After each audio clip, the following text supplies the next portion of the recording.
your information, I was originally not the one tasked to handle this topic, primarily because the committee members had really had at least each one had two slots to handle. But as was pointed out by Pastor Charlie in his video earlier, we need to be praying for Pastor Jason Malacao. He was supposed to be handling this topic and another topic for tomorrow.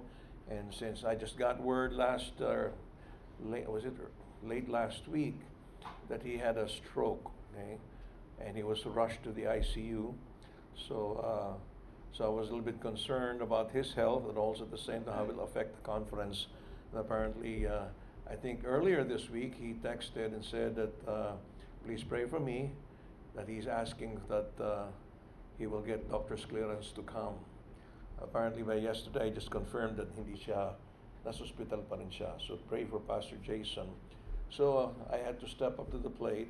I didn't want to undue burden some of the other committee members, since the topic we are going to discuss tonight is also close to my heart. I've tackled this subject in church. It's a vital topic, so therefore I'm here to present this material to you. And I think it fits very well with the recently concluded lecture of Pastor Eric Garcia. So my topic will be, but it's going to be a different approach. This is legalism, license, or liberty exercised in love. I'm presenting this as a title at the same time as options for believers. Okay, and there's only one valid biblical option here for the Christian. Okay, so let's see what we're trying to address here. So first of all, the Bible is very clear that every child of God should be growing in grace and in the knowledge of our Lord and Savior Jesus Christ. 2 Peter 3:18 tells us that it's a command, it's a mandate for every believer to do all diligence in 2 Peter 3 and 2 Peter chapter 1.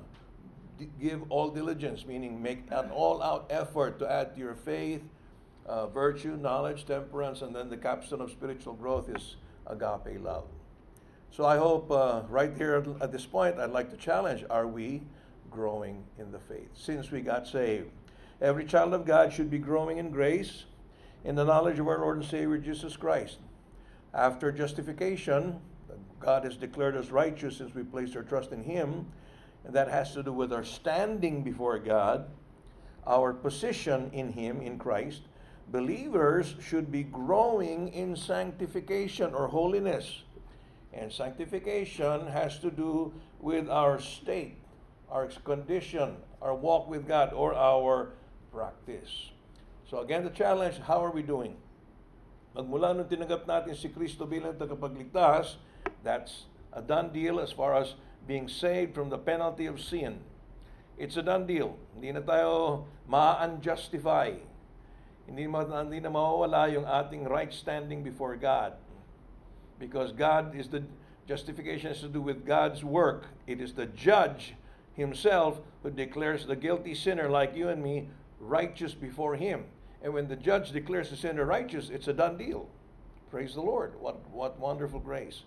But after having been justified by faith, we now are at peace with God. Are we growing in sanctification? That's the challenge.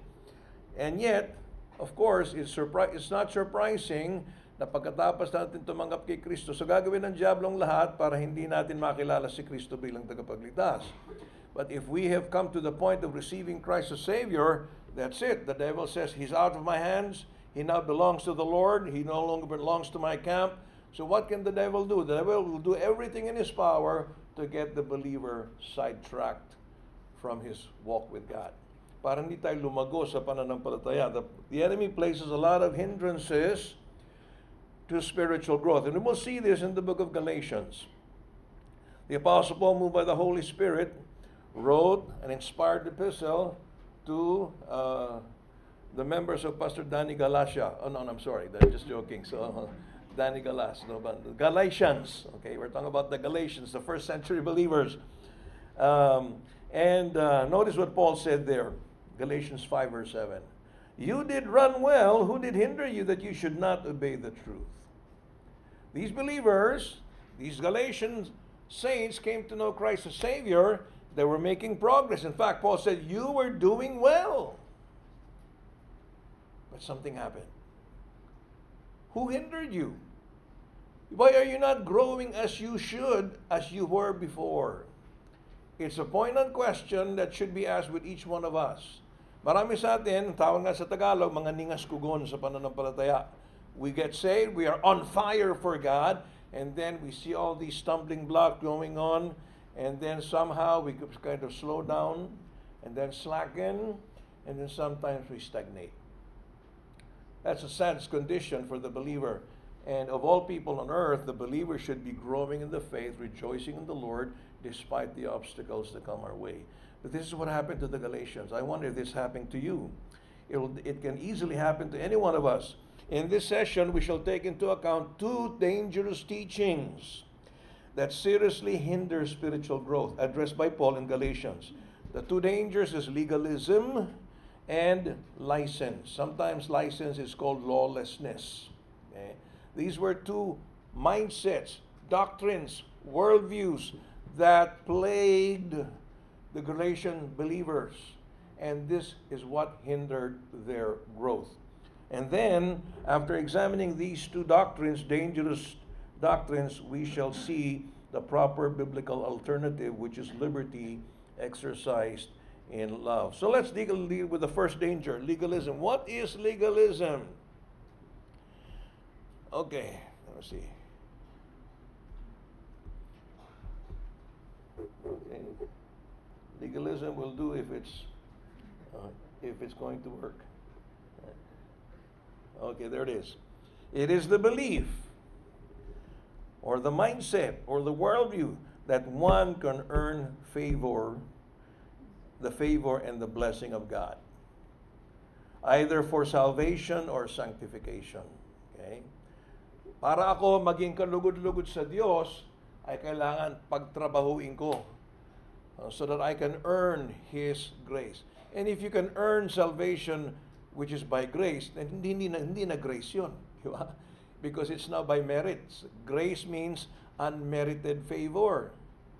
If salvation is by grace, and it is, it's not merited, so why should anybody earn it?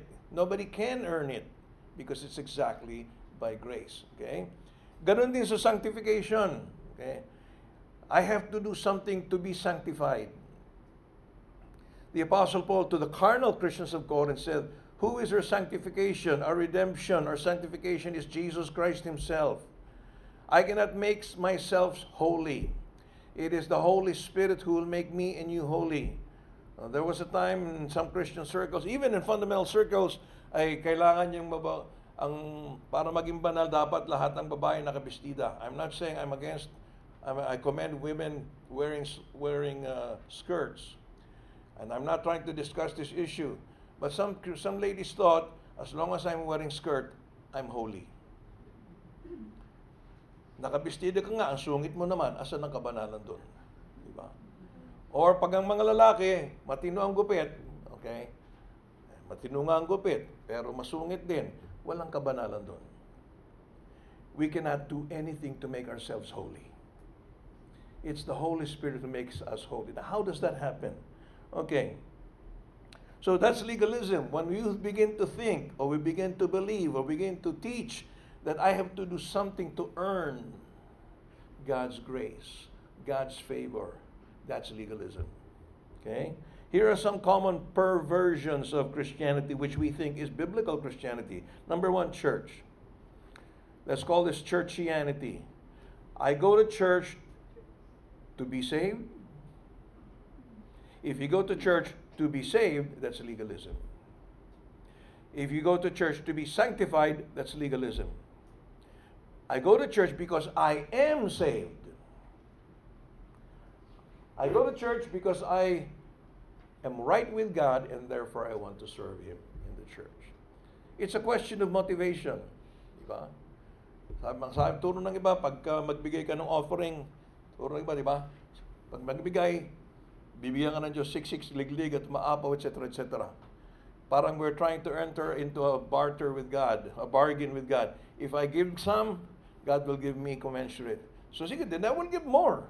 so that God will bless me more. So it's a selfish motivation. Listen, we don't give to earn God's favor. We give because we have been recipients of God's favor. And that's exactly the point of the tithe, isn't it?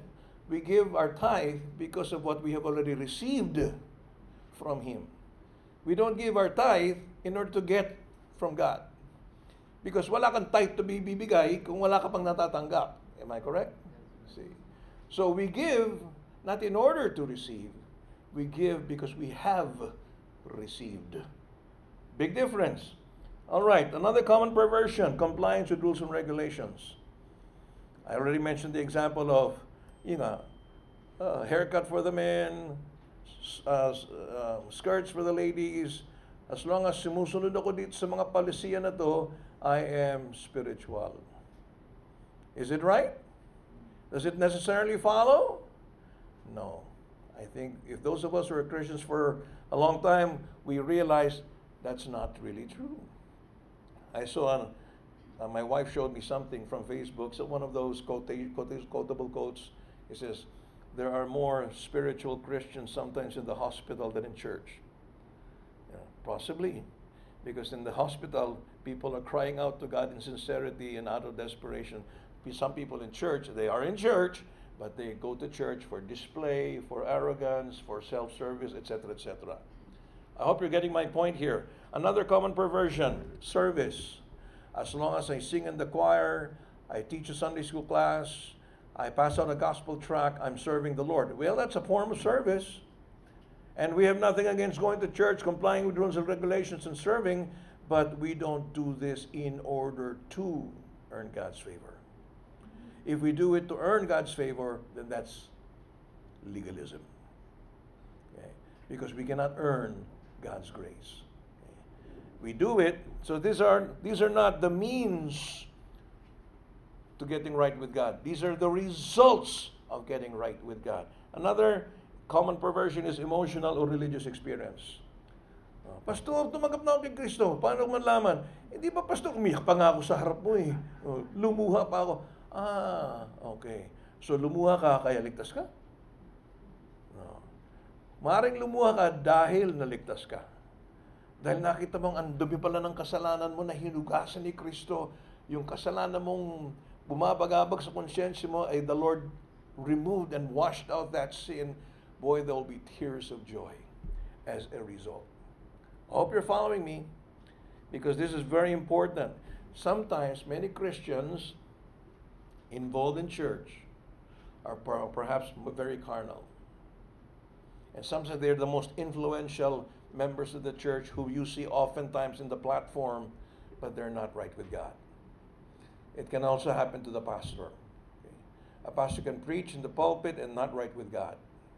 But if the pastor is right with God, he will preach the word of God as a result. Okay? The Galatians were being misled into thinking that law-keeping, and in their particular situation, circumcision was a necessary requirement for salvation. Turn me to Galatians chapter 4. This was the issue in the church of Galatia. Hindi dyan sa Navotas, no? But in the church in Galatia. Okay? Na that Paul preached the gospel, salvation by grace through faith. The Galatians came to know Christ as Savior. They were saved and they formed a congregation. But the Judaists, Jews, mga dating kasama ni Pablo bago siya naligtas, mga Pariseo, umikot sila sa mga churches na pinag-umpisahan ni Pablo. At sabi nila, tignan natin ang Bible. Di ba sinasabi ng Bible, dapat magpatuloy tayo? Sa mga lalaki lang yun, of course.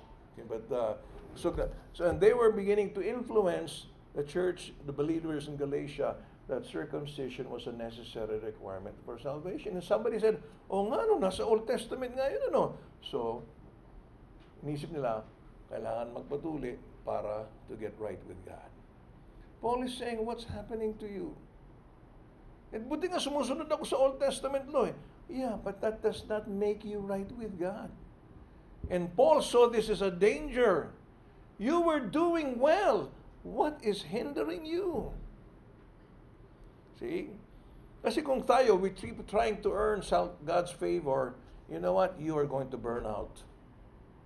Because we can never, ever earn God's favor. Never. We are complete in Christ. What a glorious gospel that is. Galatians chapter 4, verses 8 to 11 rather. Sabi ni Pablo, howbeit then, when you knew not God, hindi pa kayo ligtas, ye did service unto them which by nature are no gods. So they were already serving in a religious congregation that is not biblical, or that's not the church, that's not Christian. That was before they got saved. But now, verse 9, after that you have known God, ngayon naligtas na kayo, or rather are known of God, how turning, ngayon ligtas na kayo, how is it that you turn again to the weak and beggarly elements whereunto you desire again to be in bondage? You observe days and months and times and years, and I'm afraid of you, lest have I bestowed upon you labor in vain. Sabi ni Pablo, ligtas na kayo. So dapat naglilikod kayo dahil ligtas kayo. Pero bumabalik kayo sa kinagisnan yung relihiyon. So natatakot ako na baka yung tinuro ko sa inyo, yung pagpapagal ko sa inyo, ay naging baliwala. Nakalimutan nyo lahat ng tinuro ko sa inyo. So what is Paul driving at here? Paul wanted to show them the gravity of the backward move. Hindi kayo lumalago, umaatras kayo. So matanda kayong paurong, yung sabi we say that in Tagalog. Paul wanted to show the gravity of the backward move they were in the process of making. He wants them to see how awful it is for one who has tasted the free grace of God to turn again into the legalism of Judaism. If there is any religious element in the use of images, paintings, crosses, similar objects to arouse feeling toward God, sabi ni Pablo, it is what? It is an idolatrous one. It was not to God. All religious rituals, idolatrous feasts, and festivals express fellowship with what? With demons. It's not to God. For behind all the images and idols are demonic powers controlling people's hearts and minds. So if you think you are getting right with God because of your service, etc. No. You are right with God through Christ. If there's sin in your life, confess your sin, get right with God, claim God's forgiveness, and then serve as a result. Don't put the cart before the horse, as the saying goes. The history of the centuries has proved that the idols of India, Asia, sama na natin Pilipinas, and Roman Catholic countries have been slaves of fear, superstition, devotees of shrines, idols, penance, priestcraft, prayer beads. They were observing days, months, times, and years, as Paul said to the Galatians.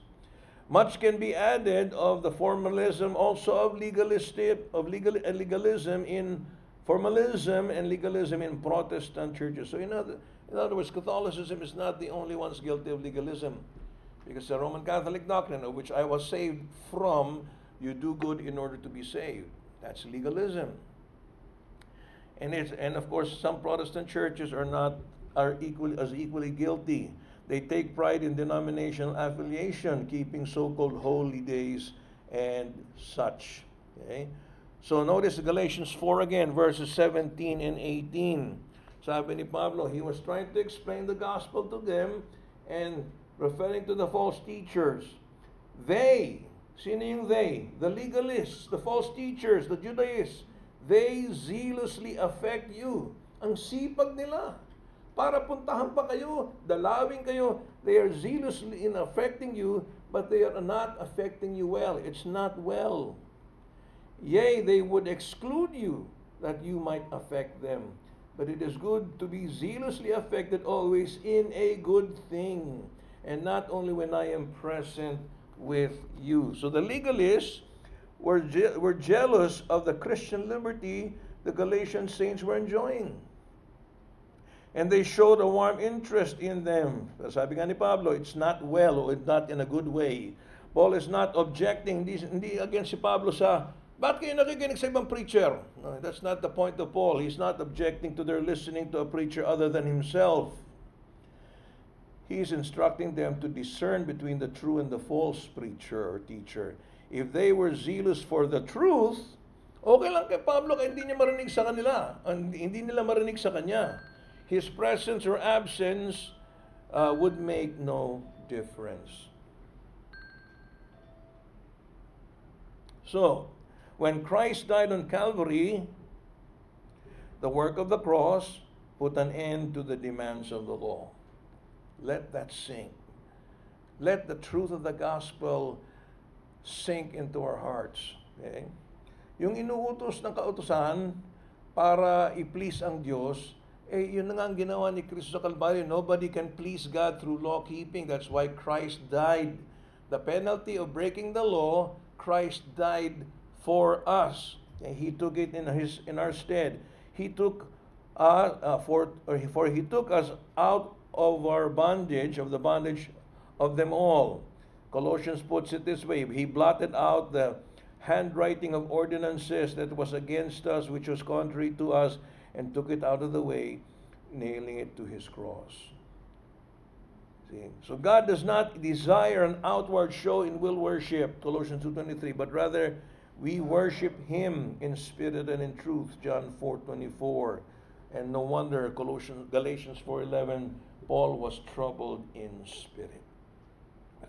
Parang pagkatapos ng tumanggap kay Kristo, umattend ka sa isang Bible preaching church that teaches you how to grow.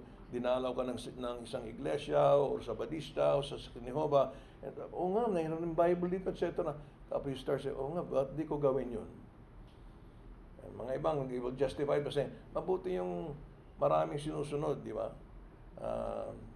Businessmen have something to say about it. Say, you don't put your eggs in one basket, sabi nga nila. Huwag mo ilagay sa sa Bible church lang o sa isang Baptist church that teaches the gospel. Mabuting meron ka dyan, meron ka sa Jehovah, sa Iglesia ni Cristo, etc. And that's not wise. That's not wisdom from businessmen. You don't put your eggs in one basket. If you put your eggs in many baskets, not you put your faith in the Christ of the Bible and other religions, that simply means what? You are not putting your faith in Christ. In other words, nagdududa ka pa na sapat na si Kristo. Kaya, bukod kay Kristo, naninigurado pa ako, dito rin ako, kapit din ako. So that's not faith in Christ. In fact, that's doubt. That's the opposite of faith. Okay, still talking about legalism. So how does Paul refute legalism? Sabi niya sa Galatians 2:21, I do not frustrate the grace of God. For if righteousness come by the law, then Christ is dead in vain. Kung pwede tayong maligtas sa pagsunod sa kautusan, bakit pa namatay si Kristo sa krus? Walang kabuluhan yung ginawa niya sa Kalbaryo. There is nothing we can do to gain or earn God's favor. He has already done it all for us. We receive His grace as a gift, not by law-keeping, but by faith. Ephesians 2:8-9. We do good, like go to church, give, sing in the choir, pass out a gospel tract. We do good not to gain God's favor. We do good because we are recipients of it as a way of showing gratitude and love toward Him. So the next time you put your offering in the offering sack and say, Panginoon, maliit ito, pero sana mas malaki para mas malaking yield. No. You say, Panginoon, salamat sa pagligtas mo sa akin sa kakadumukot. Hindi salamat, timbarya.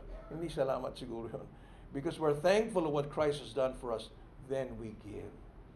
As an expression of our gratitude or love toward Him. So Paul's remedy, sabi sa Galatians 5 verse 1, so huwag kayong magpaalipin dito sa mga kautusan uli. Instead, stand fast therefore in the liberty wherewith Christ hath made us free, and be not entangled again with the yoke of bondage. So they were not growing in the faith kasi nagpalipin na naman sila sa mga kautusan na nakinagisnan nila. Sabi ni Pablo, hold your ground, stand fast in that liberty. Remember, the law is a unit. The offender in one point is the offender of the whole law, and therefore is guilty of all. Sabi sa James 2:10, he who keeps the whole law and then offends in one point, he is guilty of all. Maring hindi ka nangulunya, maring hindi ka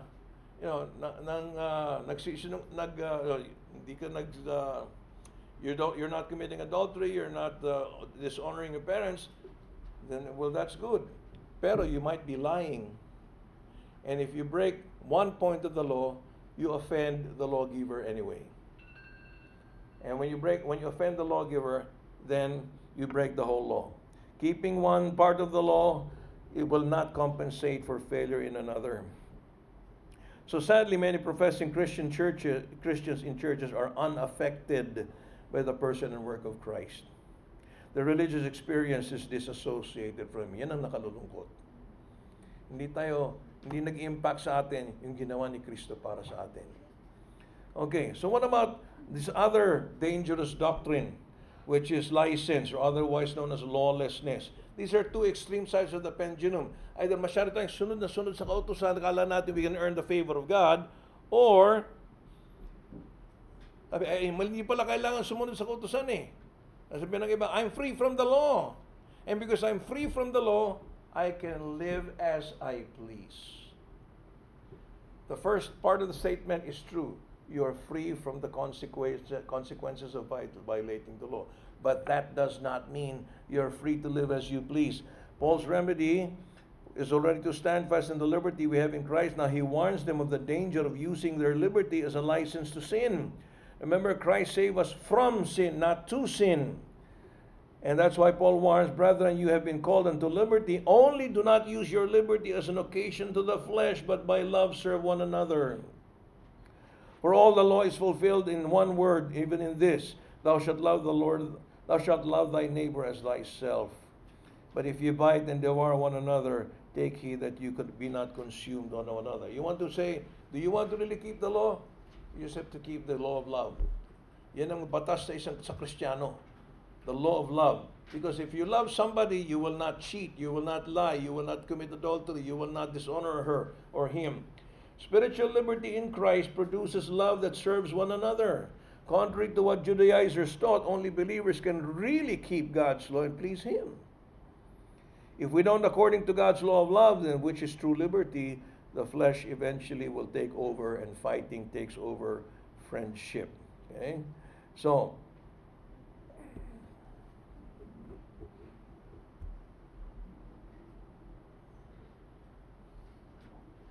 okay, ang refutation against lawlessness.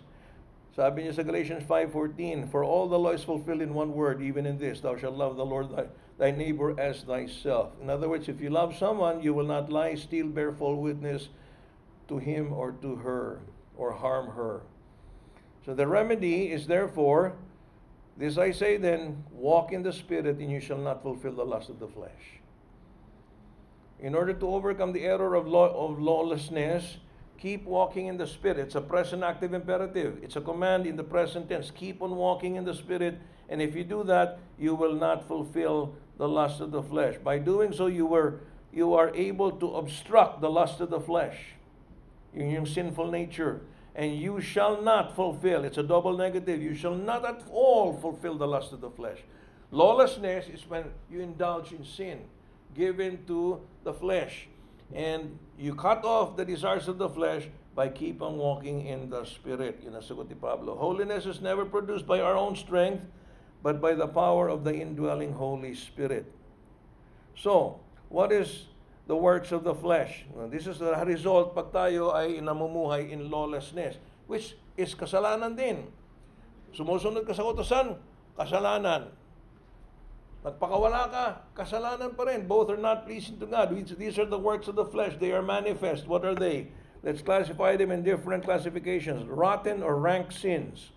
Adultery, which is extramarital affairs. Fornication, that's any attempt to satisfy sexual desires outside marriage. Uncleanness, or any thought, word, deed, or impurity or lewdness.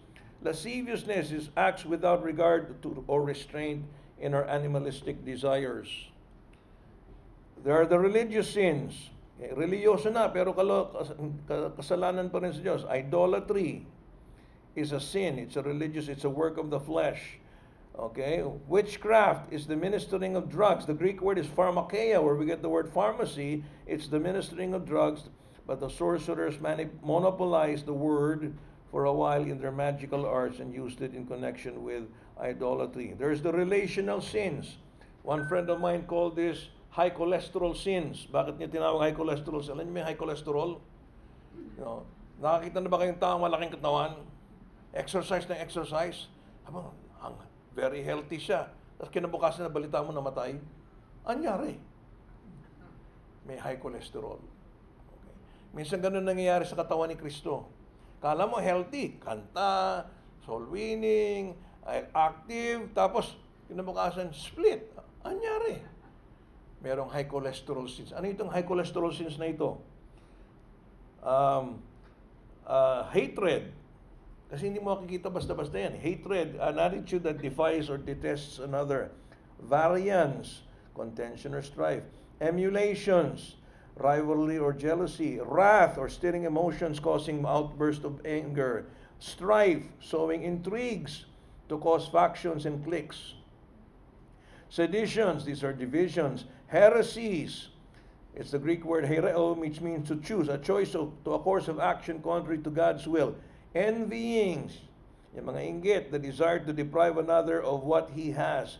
Murders, to slay or slaughter. Okay. Nangyayari yan sa atin at hindi yan basta-basta nakikita. Okay. So, at kahit na minsan kumakanta pa tayo sa choir, tumutugtog tayo sa organ, nag-play tayo ng gitara, nagpapasa tayo ng gospel tracks. Pero, alam mo ba, kanina, nakita ko na naman siya. Kaya nagkakasoul winning tayo. And notice, broken relations do not affect my function, but will affect my freedom. Di ba? May sama ako ng loob dito. Ay, dito ako dadaan sa kabila. Iniiwasan ko siya eh. Bakit? Nainis ako eh. Dito na naman dadaan sa kabila. Kita mo, pero kumakanta pa rin sa choir. Naglilingkod pa rin. It does not affect your function, but it is affecting your freedom. Hindi ka makakilos kasi, yan na yung kiniinisan ko. Ayan na naman, bago na naman ang damit niya. Oh, kita mo na naman, bago na naman ang barong ni pastor. Ay, ito na naman, ang daming. That's hindering your growth. It's a work of the flesh, sabi ni Pablo. And there's the release sins. Drunkenness, this intoxication, hindi lang sa alak yan, ha? Intoxication to any. Pwede tayong lasing sa ambisyon, di ba? Lasing sa pera, etc. Or revelings. The word for revelings is any letting loose, like a worldly outing or a worldly house party, like an orgy, unruly merriment. At sabi ni Pablo, and such like, ibig sabihin, the list is not exhaustive. Hindi kompleto yung listahan na yan. So, I have 2 more slides here. Our relation. Anong nangyayari? Kapag tayo dominated by the flesh, we fall into lawlessness. Kapag tayo sumusunod sa kautusan or sa mga restrictions para to please God, we fall in legalism. Ano yung solusyon? Is liberty. What does that mean? It's liberty, and it happens when we are filled with the fruit of the Spirit, because the fruit of the Spirit is love. Okay. When you're filled by the Spirit, you will manifest the fruit of the Spirit. This is not your love, this is the Spirit, the Holy Spirit's fruit. God's love. And God's love is always holy, and God's holiness is always loving. It's not either or. And it will affect our relationship to God. The fruit of the Spirit is love. It's expressed to the lovely and also the unlovable. Joy is the cheerful disposition grounded in a conscious relationship with God. Peace is the wholeness of the soul which issues in tranquil disposition regardless of outward circumstances. It will also affect our relationship to others. Okay? Long-suffering is the sweet and serene. You can stay sweet and serene even under provocation. Gentleness is thoughtful consideration or courteous action. Goodness is generosity from the heart and life. And then it will also affect our attitude, personal attitude. It will affect our faith. Faith is simply the abandonment of self and the complete confidence in God. Meekness is the ability to bear reproaches and slights without bitterness and resentment. So, meekness is not weakness. Okay? Meekness is, pag yung isang kabayo, nung panahon ng Biblia, ang isang kabayo, wild, parang ginagamit sa rodeo, pag na yung isang may-ari ng kabayo, na-tame niya yung kabayong yon, yun ang sinasabi nilang, yung kabayong yan is now meek. It has a lot of strength, but it is strength under control. That's meekness. It's not weakness. Remember, the Lord is meek. So, kahit na anong bato sa'yo, pero dahil Kristiyano ka, if you're manifesting the fruit of the Spirit, then you can control your strength because it's strength under control of the Holy Spirit. The next word is temperance, which is self-control or self-restraint. I think this goes well with the seminar of Pastor Charlie Ravago kanina. And it says this, against such there is no law. Because if you are walking in the fruit of the fruit of the Spirit, you will not violate any law. For this is how God's law is really fulfilled. So these are the 9 clusters that make up the fruit of the Spirit. True believers have had their sin crucified with Christ by virtue of their union with Him. So huwag kayong maniniwala pag sinasabi ng mga ibang Kristiyano o mga ibang evangelical, ayoko maging fundamentalista, maraming bawal dyan.